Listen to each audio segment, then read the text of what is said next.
The alarm didn't scream. It whispered, a low, insistent beep that turned the radar operator's blood to ice. Her hand froze halfway to her coffee cup. 6 contacts, unidentified, no transponders, no radio signals. Just 6 radar signatures burning across her screen like death itself, driving north at over 500 miles per hour straight toward American territory. Her supervisor's voice cut through the command center. Confirm hostile intent. She didn't need to confirm anything. The trajectory told the story. The silence told the story. The speed told the story. 6 Venezuelan fighter jets had just crossed the line, penetrating United States sovereign airspace with enough firepower to level a city block. In the next 11 minutes, the world would witness a demonstration of air power so devastating, so surgically precise, that it would shatter a nation's confidence and force them to ground their entire fighter fleet. Forever. This wasn't an exercise. This wasn't a drill. This was an invasion. And the American response would rewrite the rules of modern air combat. Dawn had barely broken over the Caribbean when 6 Scucci SU-30 Mk2 fighters roared off the runway at General Rafael Urdaneta Air Base in Venezuela. These weren't crop dusters. Each machine stretched 73 feet of lethal engineering, weighing in at 76,000 pounds fully loaded. Twin engines screaming with over 55,000 pounds of combined thrust, capable of hitting twice the speed of sound. Armed to the teeth with air-to-air missiles and 30mm cannons that could shred metal like tissue paper. Together, this formation represented nearly $300 million of military hardware. Their official flight plan stated routine training operations in international waters. That paperwork was fiction. Climbing to 38,000 feet, the formation went dark. Radio silence, transponders off, no identification signals, nothing but 6 menacing radar signatures cutting through the sky at over 500 miles per hour. Back in Caracas, air traffic control logged him as a domestic training sortie with an expected return before mid-morning. But what nobody officially acknowledged was the real destination burning in every pilot's navigation computer, the Florida Keys, American airspace, sovereign United States territory. This wasn't some navigation blunder or instrument malfunction. This was deliberate, calculated, planned at the highest echelons of Venezuelan military command. The objective wasn't combat, it was intelligence. Test American response times, map radar coverage, document defensive protocols. Each SU-30 carried electronic warfare equipment worth over $4 million designed to record every radar pulse, capture every radio transmission, catalog every tactical movement. The Venezuelan strategists had done their homework.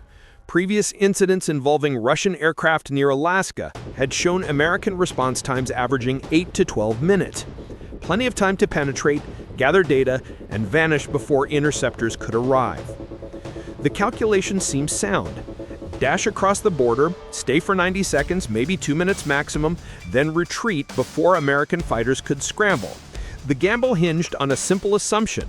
The United States wouldn't shoot down aircraft that immediately withdrew. An international incident versus an intelligence coup. They chose to roll the dice on intelligence. But what Venezuelan planners didn't know, what they couldn't have known, was that the game had already changed. 40 miles southwest of Miami sits Homestead Air Reserve Base, home to the 482nd Fighter Wing. Normally, you'd find F-16 Fighting Falcons there. Reliable, battle-tested, solid. But several weeks prior, 4 aircraft had arrived that weren't standard issue. 4 F-22 Raptors from Langley Air Force Base, Virginia. Deployed under a classified operation, these machines represented something entirely different. Not just fighters, apex predators. Consider the F-22 Raptor for a moment. 62 feet of pure technological domination. 44-foot wingspan, 2 engines generating 70,000 pounds of thrust that could push the aircraft past the speed of sound without even using afterburners. Maximum velocity, over twice the speed of sound. But here's where it gets interesting. The Raptor's radar signature is equivalent to a marble. A marble. an aircraft costing $150 million that appears on enemy radar as little more than noise. Armed with advanced missiles and a rotary cannon, these weren't interceptors. These were silent assassins of the sky. Shortly before 7 in the morning, NORAD's Eastern Air Defense Sector detected 6 unidentified aircraft approaching United States airspace, range 127 miles southeast of Key West, altitude 38,000 feet, speed 520 miles per hour. No transponder, no radio contact. Threat assessment, unknown hostile. At Tyndall Air Force Base, radar operators watched their screens with mounting tension. Every 15 seconds, the distance closed. 100 miles, 80 miles, 60 miles. The countdown had begun. Minutes later, the alert sounded at Homestead. 4 F-22 pilots sprinted toward their waiting aircraft. Each had trained their entire careers for precisely this scenario: intercept hostile aircraft, establish identification, force compliance, or eliminate the threat. The rules of engagement were crystal clear. American airspace is sovereign. Violations will be answered with overwhelming force. The Raptors launched within minutes, 30-second intervals between each aircraft. Afterburners roared. Thrust vectoring nozzles redirected 70,000 pounds of pure violence.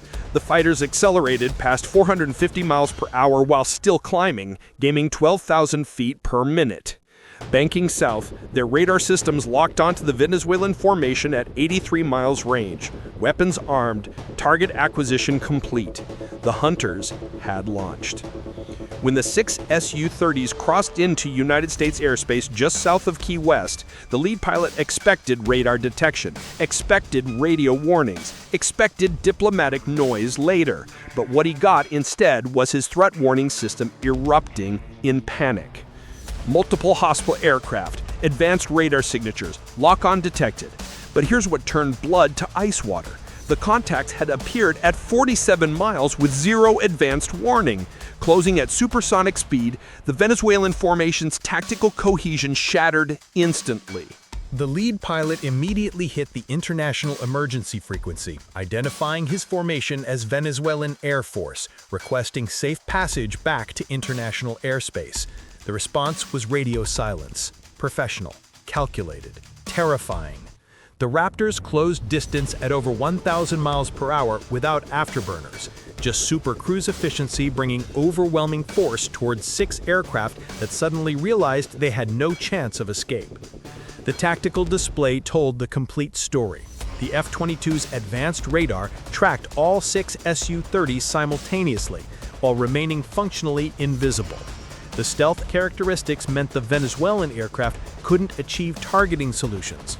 Their radar seekers couldn't lock. Their missiles couldn't guide. They were blind men being hunted by ghosts they couldn't see until those ghosts decided to be seen.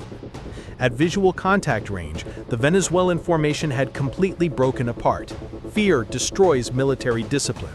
The SU-30s scattered across 15 miles of sky. Some turned west, some dove toward lower altitude. One climbed desperately, burning fuel at catastrophic rates. What had been coordinated intelligence gathering became raw survival instinct. The tactical coherence collapsed completely. The lead Raptor closed on the first SU-30 at 800 feet. Altitude matched at 37,000 feet, wingtip to wingtip. The visual message was absolute and unmistakable. You are detected. You are tracked. You are outmatched.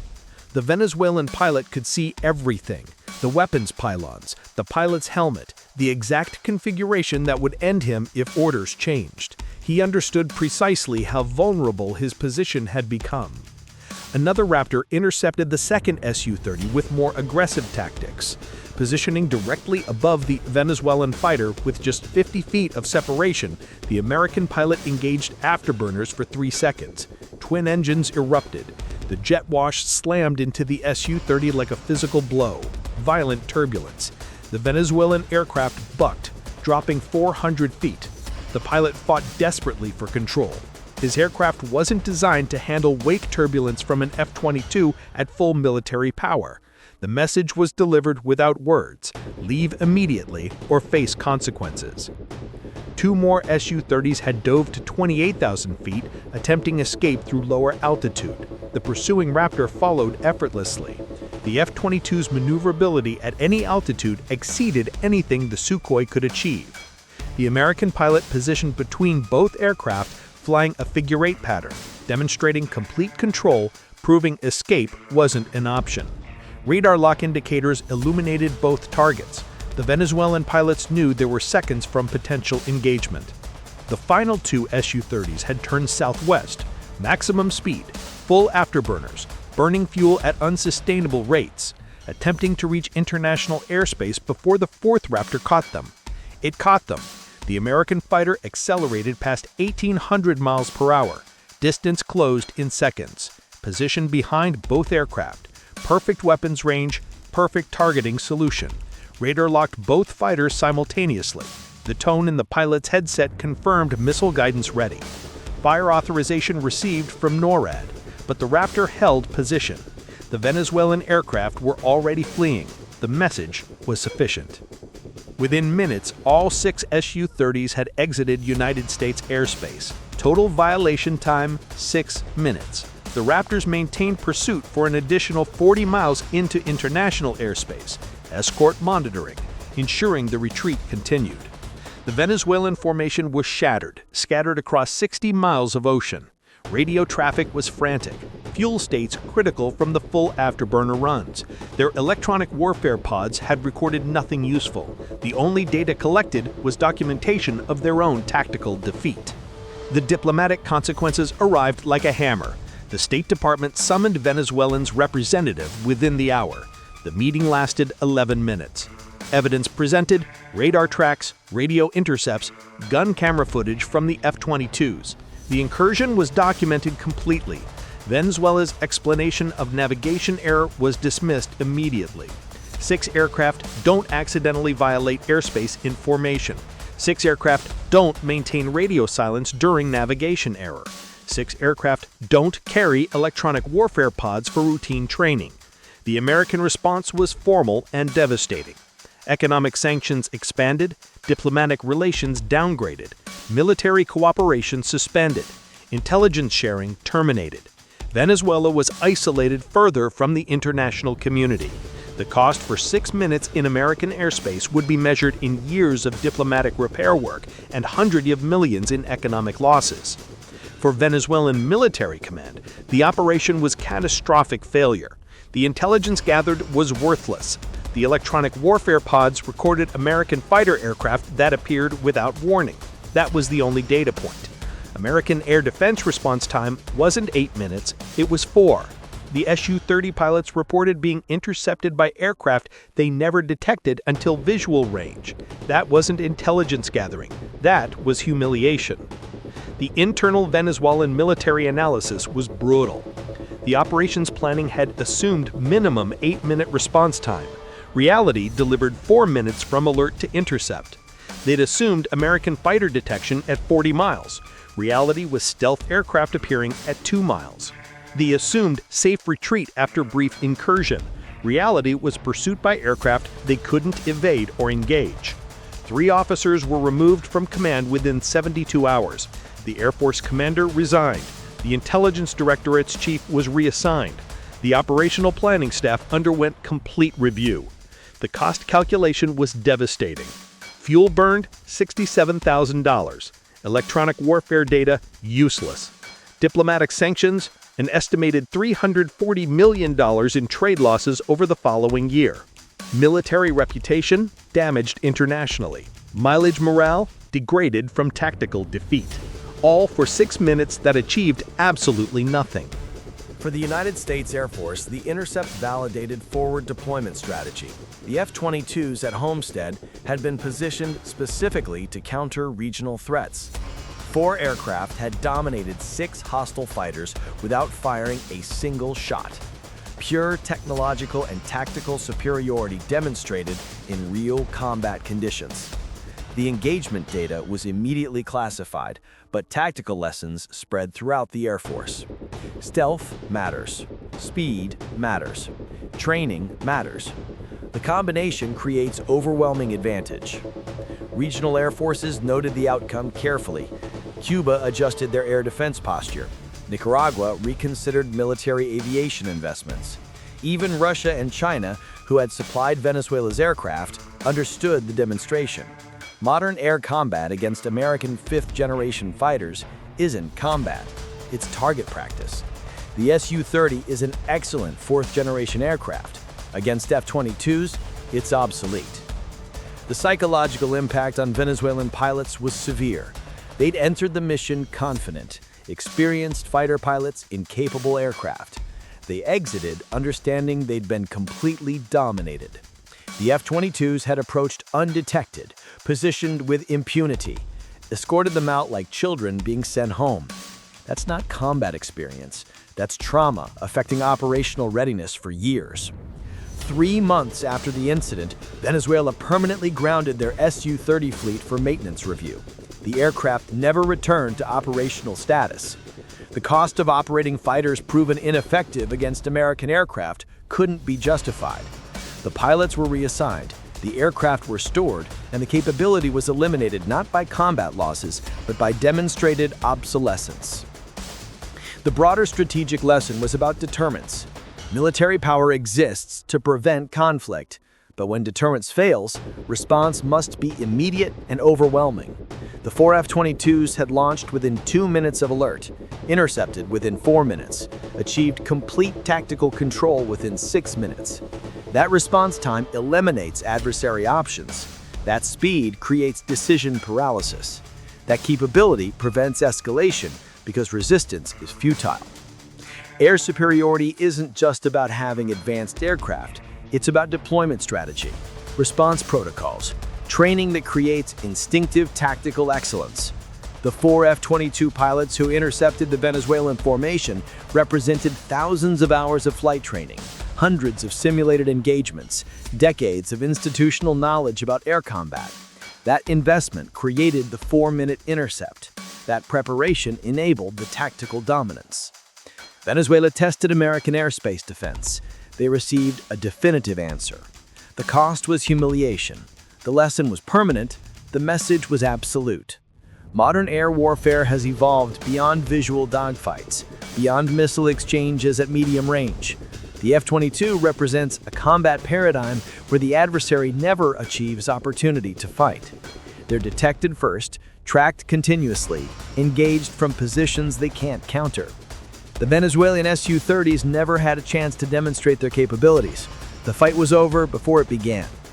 That's the future. That's the reality.